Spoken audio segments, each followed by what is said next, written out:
আসসালামু আলাইকুম রহমতুল্লাহি ওয়া বারাকাতুহু। আজকের ভিডিওতে আমরা মহিলাদের নামাজে দাঁড়ানোর এবং সম্পূর্ণ নামাজের সঠিক নিয়ম শিক্ষা দেব ইনশাআল্লাহ। প্রিয় দর্শক, আপনি যদি আমাদের চ্যানেলে নতুন হয়ে থাকেন তাহলে অবশ্যই আমাদের চ্যানেলটিকে সাবস্ক্রাইব করে দিবেন এবং পাশে থাকা বেল আইকনটি বাজিয়ে দিবেন। ধন্যবাদ। চিত্রে নারীদের দাঁড়ানোর নিয়ম। মহিলাগণ উভয় পা মিলিয়ে দাঁড়াবে, বিশেষ করে উভয় গোড়ালি কাছাকাছি থাকবে, দু পায়ের মাঝখানে ফাঁকা থাকবে না। এখানে একটা চিত্র দেওয়া আছে, এই চিত্রের মধ্যে আপনারা ভালো করে খেয়াল করবেন। এখানে দুই পা মিলিয়ে দাঁড়াতে হবে, দুই পায়ের মাঝে কোনো অবস্থাতেই ফাঁকা থাকা যাবে না। প্রিয় দর্শক, তারপরে চিত্র তো দেখানো হয়েছে। চিত্রে নারীদের হাত ওঠানোর নিয়ম। মহিলাগণ তাকবীরে তাহরিমা বলার সময় কান বরাবর হাত উঠাবে না, বরং কাঁধ বরাবর হাত উঠাবে, তাও কাপড়ের ভেতরে রেখে, কাপড় থেকে বের করে নয়। এখানে একটা চিত্র দেওয়া আছে, এই চিত্রের মধ্যে আপনারা লক্ষ্য করুন। এই চিত্রের মধ্যে দেওয়া আছে কাঁধ বরাবর হাত উঠানো হয়েছে। কান বরাবর মহিলারা হাত উঠাবে না, বরং তারা কাঁধ বরাবর হাত উঠাবে। এটা হচ্ছে মহিলাদের সঠিক নিয়ম। প্রিয় দর্শক, তারপরের চিত্রতে আপনারা দেখুন। চিত্রে নারীদের হাত বাঁধার নিয়ম। মহিলাগণ পুরুষদের মতো নাভির নিচে হাত বাঁধবে না, বরং বুকের উপর শুধু বাম হাতের পিঠের উপর ডান হাতের তালু দ্বারা চেপে ধরবে। প্রিয় দর্শক, এখানে একটা চিত্র দেওয়া আছে, চিত্র দিকে আপনারা লক্ষ্য করুন। এখানে এটা হচ্ছে ডান হাত, এটা হচ্ছে বাম হাত। এই বাম হাত নিচে থাকবে, ডান হাত উপরে থাকবে। ডান হাত দ্বারা বাম হাতের উপরের সাইডটা এটা চেপে ধরে রাখতে হবে। ডান হাত রাখার নিয়ম। কাপড়ের ভিতরে হাত রাখবে, এই হাতটা রাখতে হবে কাপড়ের অর্থাৎ সতরের ভিতরে এই হাতটা রাখতে হবে। এখন আমরা দেখিয়ে দেব মহিলারা কিভাবে রুকু করবে। এখন চিত্রের মাধ্যমে দেখিয়ে দেব মহিলারা কিভাবে রুকু করবে। রুকুতে মহিলাদের পুরুষের মতো কোমর সোজা রাখার প্রয়োজন নেই, মহিলারা পুরুষের থেকে কম ঝুঁকবে। এখানে মহিলাদের রুকু করার নিয়মটি দেখানো হয়েছে। এটা হচ্ছে পুরুষদের রুকু করার নিয়ম, এটা হচ্ছে মহিলাদের রুকু করার নিয়ম। মহিলারা এখানে কম পরিমাণে ঝুঁকবে, বেশি পরিমাণে ঝোঁকা যাবে না। বেশি পরিমাণে ঝুঁকবে শুধু পুরুষরা, মহিলারা কম পরিমাণে যুক্ত হবে। এই জন্য এখানে চিত্রটা এভাবে দেওয়া হয়েছে। এই চিত্র দিকে লক্ষ্য করে আপনারা ঠিক এভাবে রুকু করবেন। তারপরে রুকু অবস্থায় মহিলাগণ হাঁটুর উপর আঙ্গুলগুলো মিলিয়ে রাখবে, যাতে আঙ্গুলের মাঝে কোনো অবস্থাতে ফাঁকা না থাকে। শুধু হাঁটুর উপর হাত রেখে চেপে রাখবে, হাঁটুকে আঁকড়িয়ে ধরবে না। মহিলারা হাঁটুকে আঁকড়ে অর্থাৎ চাপ দিয়ে ভালো করে মুট করে চাপ দিয়ে ধরা যাবে না। মহিলাগণ রুকুতে পুরুষের ন্যায় পাগুলো সোজা রাখবে না, বরং হাঁটু সামনের দিকে সামান্য ঝুঁকিয়ে রাখবে আর পিঠ সামান্য বাঁকা রাখবে। এখানে চিত্রের মাধ্যমে আপনারা লক্ষ্য করুন, তাহলে আপনারা বুঝতে পারবেন। হাঁটুটা একটু সামনের দিকে বাঁকা করে রাখা হয়েছে আর এই হাত দিয়ে কোনো রকমভাবে অর্থাৎ স্বাভাবিকভাবে হাঁটুর উপর হাত দিয়ে ধরে রাখা হয়েছে। কোনো অবস্থাতে চাপ দিয়ে বা জড়সড় করে রাখা যাবে না।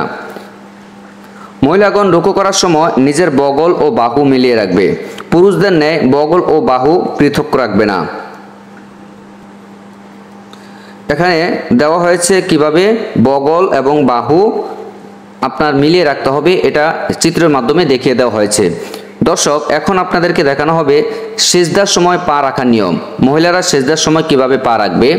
সিজদায় যাওয়ার সময় পুরুষরা হাঁটু জমিনে ঠেকানোর আগে সিনা ঝুঁকবে না, কিন্তু মহিলারা প্রথম থেকেই শরীরের সামনে ঝুঁকাতে পারবে। এখানে চিত্রের মাধ্যমে দেওয়া আছে, আপনারা ভালো করে লক্ষ্য করেন। সিজদার সময় পা রাখার নিয়ম।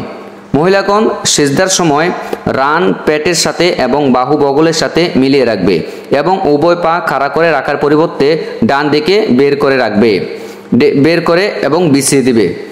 এখানে দেওয়া হয়েছে উভয় পা কিভাবে রাখা হয়েছে এবং হাত কিভাবে রাখা হয়েছে। দেখেন, পা ডান দিকে বের করে রাখা হয়েছে মহিলাদের ক্ষেত্রে এবং রান ও বাহুর অবস্থা এটা লক্ষ্য করুন। রান এবং বাহু উভয়টা মিলিয়ে জড়সড় করে রাখা হয়েছে, আপনারাও ঠিক এভাবেই রাখবেন। তারপর এখানে দেখানো হয়েছে পুরুষগণ সেজদা করার সময় মাটি থেকে উপরে রাখবে, কিন্তু মহিলাগণ মাটিতে বিছিয়ে রাখবে। এই চিত্রের মধ্যে দেখানো হয়েছে দুই সেজদার মাঝে নারীরা কিভাবে বসবে। দুই সেজদার মধ্যবর্তী সময় ও আত্তাহিয়াতু পড়ার সময় মহিলাগণ উভয় পা ডান দিকে বের করে দিয়ে বাম নিতম্বের উপর বসবে। উভয় পা ডান দিক থেকে বের করে দেবে এবং ডান পায়ের নলা বাম পায়ের নলার উপর রাখবে। তারপর এখানে দেখানো হয়েছে, এখানে এই চিত্রের মধ্যে নিয়মটি সুন্দরভাবে দেওয়া হয়েছে। দুই সেজদার মধ্যবর্তী সময় আত্তাহিয়াতু পড়ার সময় মহিলাগণ উভয় পা কী করবে? উভয় পা ডান দিকে বের করে দিয়ে বাম নিতম্বের উপর বসবে। উভয় পা ডান দিকে বের করে দিবে এবং ডান পায়ের নলা বাম পায়ের নলার উপর রাখবে। এখন দেখানো হয়েছে সেজদার সময় নারীরা হাত কিভাবে রাখবে। পুরুষগণ রুকু করার সময় হাতের তালুগুলো ফাঁক করে এবং সেজদায় মিলিয়ে রাখবে। এছাড়া অন্যান্য স্থানে আঙ্গুলগুলো স্বাভাবিকভাবে রাখবে, মিলাবেও না, ফাঁকও করবে না। কিন্তু মহিলারা সর্বাবস্থায় রুকু সেজদার সকল স্থানেই আঙ্গুলগুলো মিলিয়ে রাখবে, কোনো অবস্থাতেই আঙ্গুলের মাঝে ফাঁকা রাখা যাবে না। এখন আপনাদেরকে বলে দেব মহিলাদের জামাত করা জায়েজ আছে কিনা। মহিলাদের জামাত করা হচ্ছে মাকরু, তারা একাকী নামাজ পড়বে। হ্যাঁ, যদি ঘরের মধ্যে কেবল মুহরেম অর্থাৎ যাদের সাথে আজীবন বৈবাহিক সম্পর্ক হারাম ব্যক্তিগত জামাত করছে, এমত অবস্থায় মহিলারা জামাতে শরীক হতে কোনো দোষ নেই। তবে মহিলারা পুরুষদের পৃথক কাতারে দাঁড়াবে, পাশাপাশি কখনো দাঁড়াবে না। এখন আপনাদেরকে বলবো ইস্তেহাজা অবস্থায় নারীদের নামাজ। ইস্তেহাজা অর্থাৎ প্রবাহিত হওয়া। শরীয়তের পরিভাষায় কোনো রোগ ব্যাধির কারণে কোনো মহিলারা গর্ভাশয়ের মুখে বিদ্যমান রগ থেকে যে রক্ত প্রবাহিত হয় তাকে ইস্তেহাজা বলে। ইস্তেহাজা অবস্থায় নারীর হুকুম বা মাজুরের হুকুমের অনুরূপ। ইস্তেহাজার কারণে নামাজ রোজা কোনো কিছুই ত্যাগ করতে পারবে না, বরং নামাজ রোজা যথাসময়ে আদায় করতে হবে। এমনকি এই সময় স্ত্রী সহবাস করাও বৈধ। ইস্তেহাজা অবস্থায় নারীর প্রতি ওয়াক্ত নামাজের জন্য নতুন করে অজু করতে হবে এবং অজুর দ্বারা ওয়াক্তের মধ্যে ফরজ, ওয়াজিব, সুন্নত এবং নফল সব ধরনের নামাজ আদায় করতে পারবে। কোরআনুল কারীম তেলাওয়াতও করতে পারবে এবং তেলাওয়াতের সিজদাও আদায় করতে পারবে। দর্শক, এখন আপনাদেরকে বলবো নারীদের নামাজ ও নিফাস অবস্থায় নামাজ। নারীদের হায়েজ ও নিফাস অবস্থায় নামাজ। হায়েজের অর্থ হচ্ছে প্রবাহিত হওয়া। হায়েজের সর্বনিম্ন সময়সীমা হলো 3 দিন 3 রাত এবং সর্বোচ্চ সময়সীমা হলো 10 দিন 10 রাত পর্যন্ত। এই সময়সীমা ব্যতীত অর্থাৎ 3 দিন 3 রাতের কম এবং 10 দিন 10 রাতের বেশি সময় যদি রক্তস্রাব দেখা দেয় তাহলে 3 দিনের কম এবং 10 দিনের বেশি সময়ের রক্তস্রাবকে ইস্তেহাজা বলে গণ্য হবে।